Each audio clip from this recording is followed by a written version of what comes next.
Okay, now we're going to talk about different types of transaction. So there's going to be different events that's going to happen within the company during the year, and then there are like 4 different types of transactions that that distinguish between each event. And so let's go back to the basic accounting equation, which is assets equals liabilities plus stockholders' equity.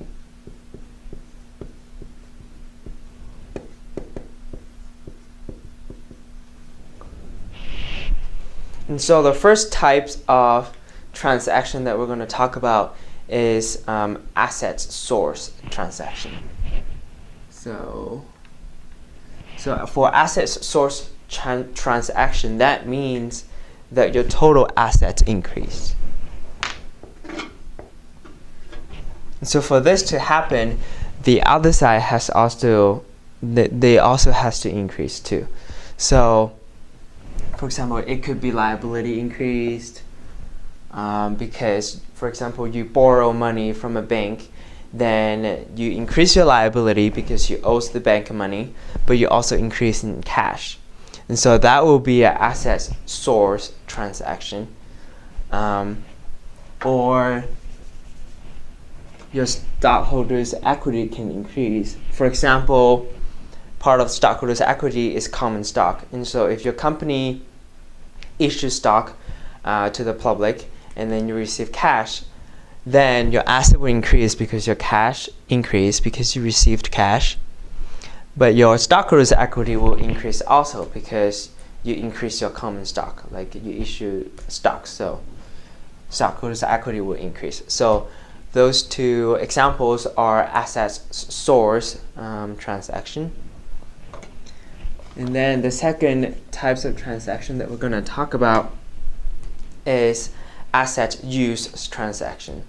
So in this case, it's the opposite of assets source. So your total assets would decrease. And so if this side decrease, this side has to decrease also. And so it could be liability decrease. So one example for that would be you paying off loans to the bank. And so you don't owe the bank money anymore. So your asset would decrease because you decrease in cash. And your liability would decrease because you pay the bank the money that you owed. Another way to look at this is decrease in stockholders' equity. One example of that is expenses. So because stockholders' equity comprises of common stock and retained earnings are comprised of revenue, expenses, and dividends. And so if the company paid out selling and administrative expenses, which is part of retained earning, which is part of the stockholders' equity, then stockholders' equity would decrease because retained earning decreased, and the asset would also decrease because you used cash to pay for those expenses.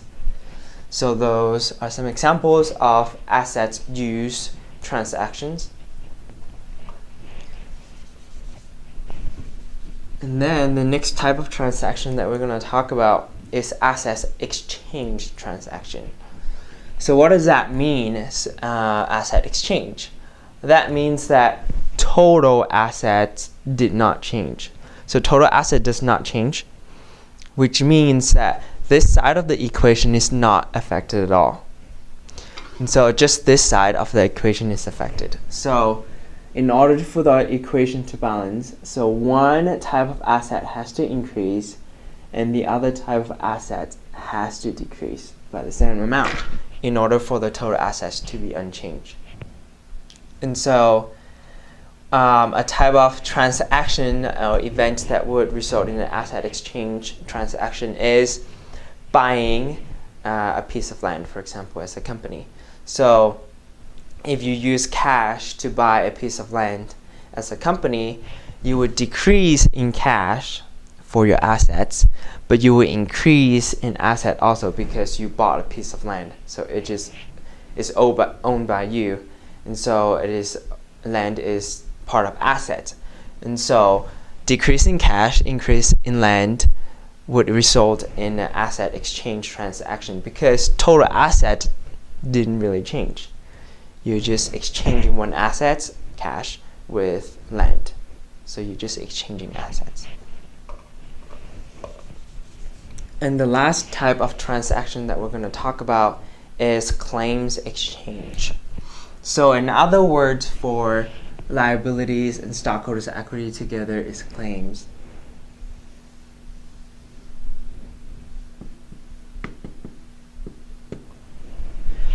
And so claims exchange means that only this side of the equation is affected. So assets did not get touched at all. It's just liabilities and stockholders' equity get changed. So one example of that is salary expense. So for example,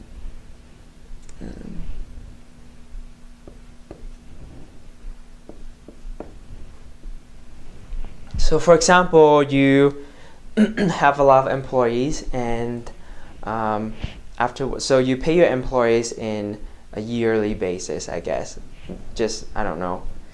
Just for example, so you're using your employees, but you haven't paid your employees yet. And so that means that your liability is going to go up because you owe your employees money. You owe your employees salaries that because they're working, but you haven't paid them cash. You haven't paid the salaries yet. So your liabilities would go up because you owe your employees money. And then you will recognize it in retained earning because it's an expense.